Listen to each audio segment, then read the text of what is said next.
Champions trophy শুরুতেই ধাক্কা খেলো আয়োজক দেশ পাকিস্তান। নিউজিল্যান্ডের বিরুদ্ধে প্রথম ম্যাচে পরাজয়ের মুখ দেখতে হলো বাবর রেজওয়ানদের। 320 রানের লক্ষ্য তারা করতে এসে 260 রানে গুটিয়ে যায় পাকিস্তান ক্রিকেট দল।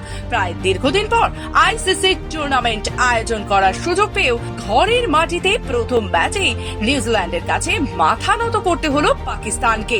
উইল ইয়ং ও টম লেথেনের দুর্ধর্ষ ব্যাটিং এর ফলে খেলার প্রথমার্ধে কোণঠাসা হয়ে পড়ে পাকিস্তান। পরে ব্যাট করতে এলে ব্যর্থ হয় অধিনায়ক রিজওয়ান। শুধু তাই না, বাবরের ধীর গতির ইনিংসের ফলে পাকিস্তানকে পরাজয় স্বীকার করতে হলো বলে মনে করছেন ক্রিকেট বিশেষজ্ঞরা। অন্যদিকে 20 ফেব্রুয়ারি অর্থাৎ আজ ভারতীয় ক্রিকেট দল চ্যাম্পিয়ন্স ট্রফির অভিযান শুরু করতে চলেছে টাইগারদের বিরুদ্ধে। খাতা কলমে ভারত এগিয়ে থাকলেও কোনো অংশেই ছোটভাবে দেখছে না টাইগারদেরকে রোহিত ব্রিগেডরা। দুবাইয়ের ন্যাশনাল ক্রিকেট স্টেডিয়ামে চ্যাম্পিয়ন্স ট্রফি প্রথম ম্যাচে বোলিং ডিপার্টমেন্টের অভিজ্ঞতা ছাড়াই মাঠে নামছে ভারত।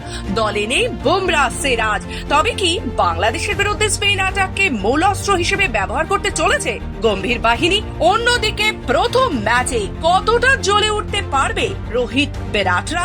এখন এটাই সব থেকে বড় প্রশ্ন। ব্যুরো রিপোর্ট, খবর বাংলা।